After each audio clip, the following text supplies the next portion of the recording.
राम राम मंडळी, गावरान तडका या यूट्यूब चॅनलवर आपले खूप खूप स्वागत आहे. तर मंडळी, आपण आज ही जी मुगाची डाळ आहे याचं वरण कसं बनवायचं हे पाहणार आहे आणि त्यासाठी साहित्य पण काय काय लागणार आहे हे सुद्धा पाहणार आहे. सुद्धा आपण ही 1 वाटी मुगाची डाळ घेतलेली आहे. ही आपल्याला स्वच्छ धुवून घ्यायची आणि चांगली शिजवून घ्यायची. आणि याच्यानंतर आपल्याला मिरची लागणार आहे, टमाटा, अद्रक, कढीपत्ता आणि आपण ही जी फुलकोबी आणि जे लाल भोपळा असतो किंवा त्याला आपण काशीफळ म्हणतात किंवा गंगाफळ हे घेतलेले आहे. तर हे आपण उकडून घेतलेलं आहे पहिलेच, तुम्ही बघू शकता. आणि आपला टमाटा, मिरची आणि अद्रक आपण हे कापून किसून घेतलेले आहे. तर आपली जी डाळ आहे आपण ही सुद्धा शिजवून घेतलेली आहे. ही मी तुम्हाला दाखवण्यासाठी ठेवलेली आहे. तर आपण बघू शकतात. त्याच्या व्यतिरिक्त आपल्याला मसाले सुद्धा लागणार आहे, तिखट, हळद, मीठ आणि काळा मसाला. तर हे सुद्धा आपल्याला लागणार आहे. तर आपण हे बघू शकता, आपण या प्रकारे ही चांगली शिजवून घेतलेली आहे. तर आता आपल्याला फोडणी द्यायची आहे. तर चला आता आपण याला फोडणीची तयारी करू. तर आता याला फोडणी द्यायची आपलं वरण आहे आपण हे बारीक करून घेणार आहे. आपण याच्यात मिक्सी फिरवा किंवा हँड मिक्सी किंवा आपले जे रवी असते यांनी हे आपण पातळ करून घेणार आहे. तर चला सर्वप्रथम आपण हे पातळ करून घेऊ आणि नंतर फोडणीची तयारी करून घेऊ. तर आपण बघू शकता, आपण आपले जे वरण आहे हे पातळ करून घेतलेलं आहे. तर चला आता आपण आपली फोडणीची तयारी करू. आणि याच्या व्यतिरिक्त हे जे वरण आहे हे खायला खूप पौष्टिक आहे. जसं तुरीच्या वरणाने खूप जणांना ॲसिडिटी होते, तर यांनी तसा काहीच त्रास होत नाही. तुम्ही रोजही खाल्लं तरी हे वरण चालू शकते. तर चला आता आपण पुढची तयारी करू. आणि हे जे आपण भाज्या घेतलेल्या आहे ह्याच्यात तुम्ही वांगे सुद्धा टाकू शकतात किंवा हे नाही घेतले तरी नुसते वरण हे लावू शकतो आपण. तर आपण बघू शकतो आपलं तेल गरम झाले, आपण त्यात मोहरी टाकलेली. मोहरीनंतर आपण जिरे टाकणार लगेच. त्याच्यानंतर आपण थोडा कढीपत्ता आणि कढीपत्ता टाकला की आपण त्यात मिरची टाकणार आहे. तर मिरची आपली फुटत आहे, तर मिरची फुटू देऊ आणि त्याच्यानंतर आपण टमाटर टाकणार आहे. तर आपण बघू शकतो आपली मिरची चांगली हे झालेली आहे आणि जिरे पण मस्त लाल. तर आपण आपला टमाटर टाकणार आहे त्याच्यात.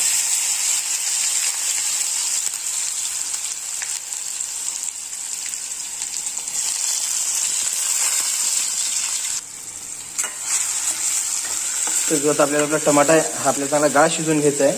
तर चला आपण आपला टमाटा चांगला गाळ शिजवून घेऊ. आणि जे आपलं आलं आहे ते सुद्धा आपल्याला टाकून द्यायचं आहे.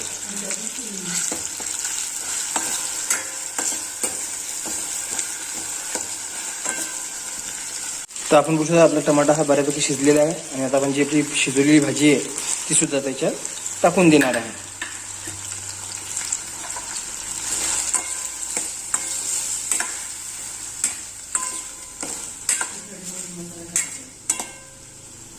मग आपण याच्यात तिखट टाकणार आहे.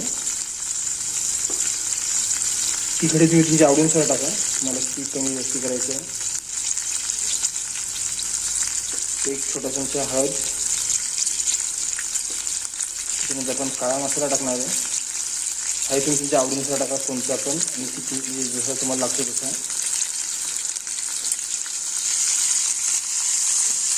हे आपण आता चांगलं असं मिक्स करून घेणार आहे. आणि आता याच्यानंतर आपण याच्यात धने पावडर टाकणार आहे थोडीशी. त्याच्यानंतर थोडी जिरे पावडर आणि सर्वात शेवटी आपण याच्यात मीठ टाकणार आहे. तर मीठ हे आपण आपल्या चवीनुसार टाकून घ्या. तर चला आपण बघू शकतो, आपण मीठ आणि धने पावडर, जिरे पावडर टाकलं. आता हे सगळं मस्त चांगलं पुन्हा आपण हे मिक्स करणार आहे. आता याच्यात आपण थोडंसं पाणी टाकणार आहे, कारण की आपली जी भाजी आहे ती आपल्याला शिजवायची, म्हणून आपण थोडंसं किंचित असं पाणी टाकायचं.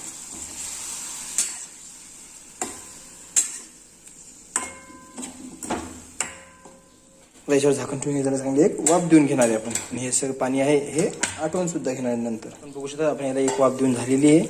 तर आपण बघू शकता आपली जी भाजी आहे ही चांगली शिजत आहे. त्याच्यातली जी गोबी आहे ही आपण पहिले उकडून सुद्धा घेतली, म्हणजे थोडीशी कच्ची आहे.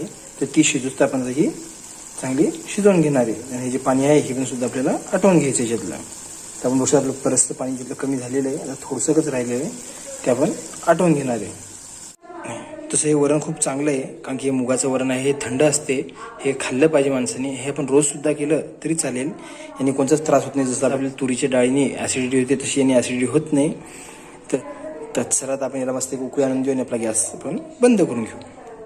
तर आपण बघू शकतात या प्रकारे आपलं वरण पूर्ण झालेलं आहे आणि याला उकळीसुद्धा आलेली चांगली. म्हणजे आपला तेलाचा तवंग आहे तो पण मस्त आलेला आहे. तर आपण आपला गॅस बंद करून घेणार आहे. आणि जर हा व्हिडिओ तुम्हाला आवडला तर व्हिडिओला लाईक करा, प्लीज माझ्या चॅनलला सबस्क्राईब करा.